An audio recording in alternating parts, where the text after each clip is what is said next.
आजको हाम्रो यात्रा हुनेछ दुवाको मुटु भन्ने ठाउँ, कर्नेस भन्ने ठाउँमा।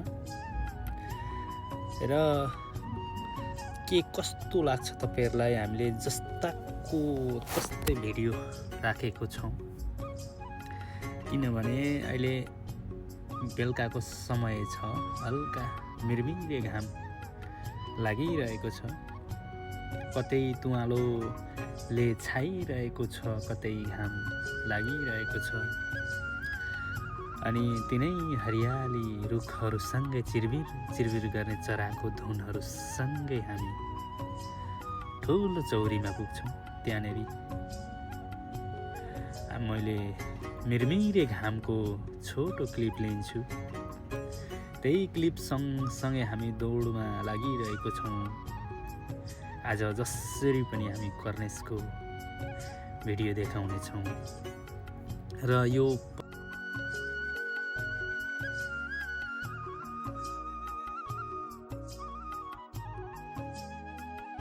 ल फाइनली गाइज हामी चाहिँ हैन कर्नेस आइसकेको छौँ। र यतातिर राजाबुल भाइ, अनि त्यहाँबाट उता विशाल भाइ, अनि पारस भाइ, अनि त्यहाँबाट चाहिँ हाम्रो अभिषेक हेन्सम भाइ, हामी चाहिँ आइसकेको छौँ। र अब मेरो मुख चाहिँ देखिन भन्छन् केटाहरू। लो हेर केटा, यति राम्रो त छैन मेरो मुख। अब हामी चाहिँ ढुङ्गा चढ्न जाने हो।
ढुङ्गा चढ्न आइरहेको छौँ। ढुङ्गा चढाउने मालिक रमाइलो हुनेछ।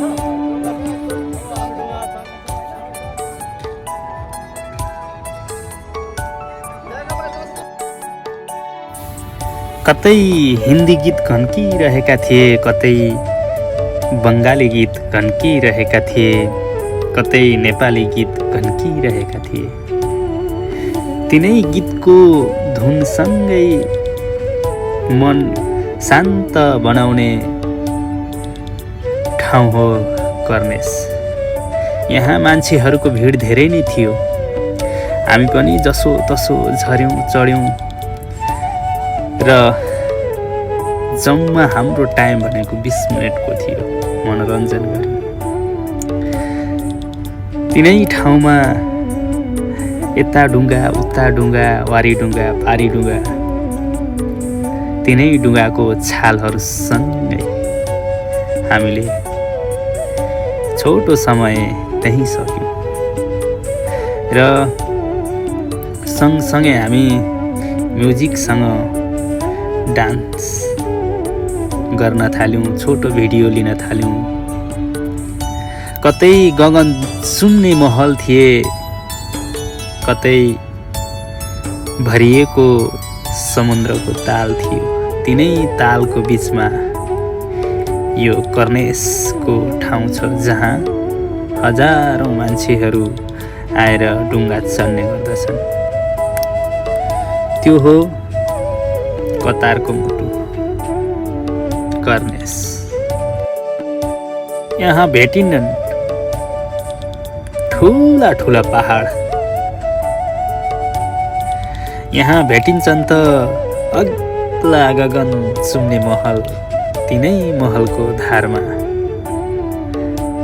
सुख दुःख बाँडिरहेका हजारौँ कामदार यात्रीहरू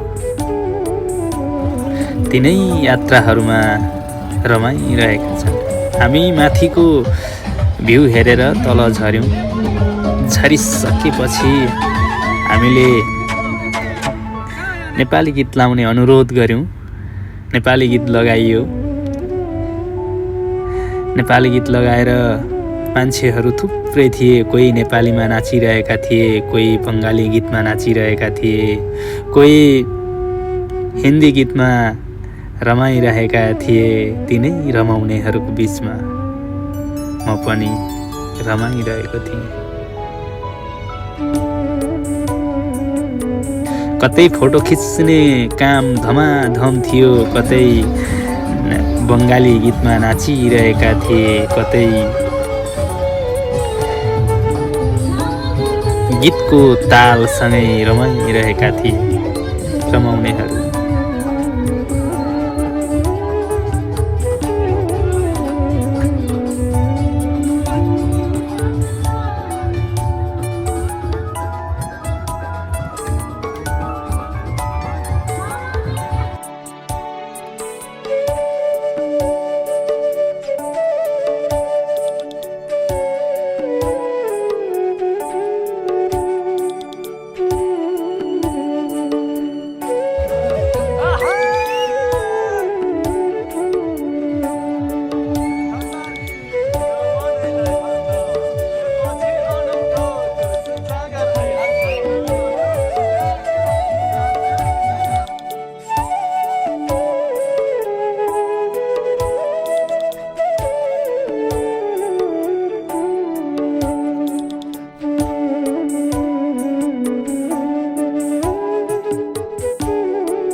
भलिबलको जस्तो यस्तो गोलो राउन्ड बनाएर चित्र बनाएको छ।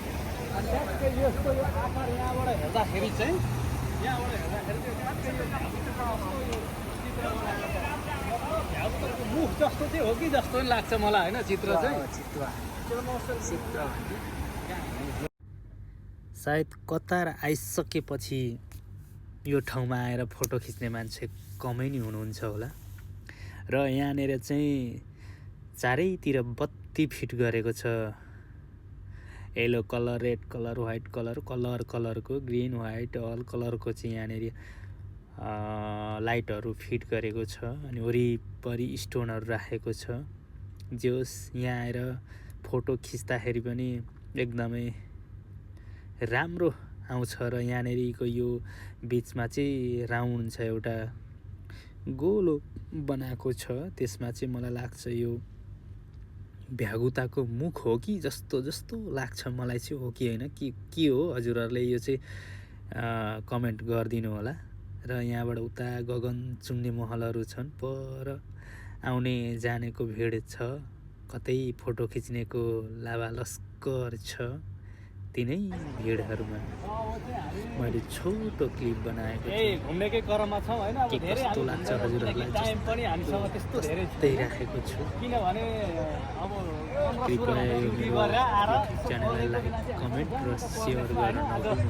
फर्स्ट डेको दिन कस्तो हुन्छ, के कस्तो रमाइलो हुन्छ भनेर अब ठिकै छ मान्छेहरू त अब यो सानोतिनो यहाँ बजार नै लागेको छ होइन। बजार त सानोतिनो लागेको छ, रमाइलो छ।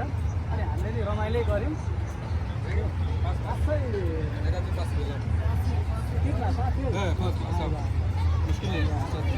शूटिंग चल रहा है थोड़ा किनकि हामीलाई थोरै यो बिचमा चाहिँ होइन अवरोध भयो, किनकि बोल्दाखेरि होइन अब यता जाउँ यसमा चढौँ। यहाँ चाहिँ मलाई कस्तो लाग्यो भने हाम्रो यो नेपालमा चाहिँ हामी बसबाट झरेर ओइ मेरो बसमा चढ, तेरो बसमा जाउँ, उसको बसमा जाउँ भनेर चाहिँ हामीलाई यस्तो तान्ने उ गर्ने गर्छन् नि। हो त्यस्तै लाग्यो। किनभने यो ढुङ्गामा जाउँ, त्यो ढुङ्गामा जाउँ, त्यसले तान्छ यसले तान्छ होइन। एकदमै होइन तानातान गरेछन् केटाहरू यहाँ छ नि। अब केही बोल्दैन रहेछ, हाई हेलो पनि गर्दैन केटाहरू बोल्न भनेपछि होइन। एकदमै अलिक माहिर छन् क्या बोल्नमा चाहिँ। उनीहरू अलिकति कमै बोल्छन् किन होइन, तर बोल्नुपर्छ, ठाउँमा बोल्नुपर्छ। अब हामी फेरि यता अर्को ठाउँ पनि जान्छौँ होइन। ढुङ्गाहरू देखाउने छ यतातिर, मान्छेहरू यत्रो छन्, आराम छन् एकदम, बजारै लगाइरह सानोतिनो। र अब हामी चाहिँ यो कर्नेसको ढुङ्गा चढेर नि त्यहाँ यता पर्तिर भिडियो फोटो खिच्ने ठाउँ छ अरे होइन। छोटो भिडियो बनाउँदै हामी चाहिँ हिँडिरहेको छौँ। किनभने रात्रिकालीन समयमा अब जताततै लाइटै लाइट होइन। अब खासै त्यस्तो अब राम्रो त देखिँदैन। त्यही पनि मिलाएर यसो हामीले खिचेको छौँ, काठको लगाएर यसो हाल्नेछौँ होइन। त्यस्तो राम्रो त हुँदैन। अब ढुङ्गा सक्यो यतातिर ढुङ्गा भनेको यो अन्तिम चाहिँ यो ढुङ्गा रहेछ यहाँको अन्तिम।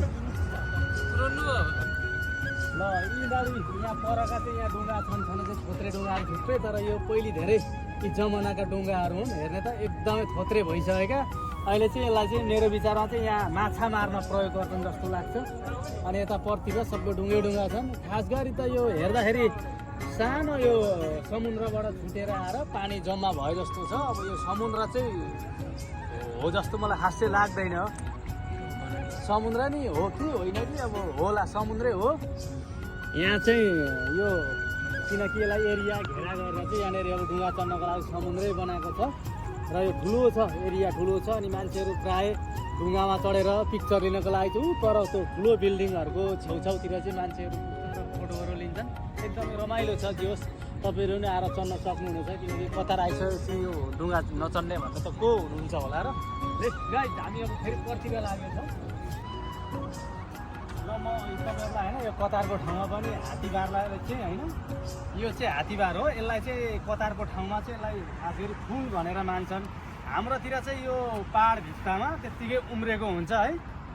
अनि यसलाई यसको खेत यो गिडाएर फालिदिने गरेर चाहिँ यसको काँडाले चाहिँ यसमा काँडा हुन्छ यो भोज्छ भनेर। र खास गरी यसको नेपालमा चाहिँ के बनाउँछन् भने यसको यो पात काटेर चाहिँ पानीमा भिजाएर सुकाएर यसबाट चाहिँ डोरी निकाल्छन्। अनि डोरी निकालेर चाहिँ मान्छेहरूले गाई बस्तुहरू होइन बाख्राहरू चाहिँ बान्ने काम गर्छन्। यसले चाहिँ बान्ने काम गर्दछ। यहाँ चाहिँ थुप्रै रहेछ, यहाँ छ अनि यतापट्टि र चाहिँ यहाँ सानो रहेछ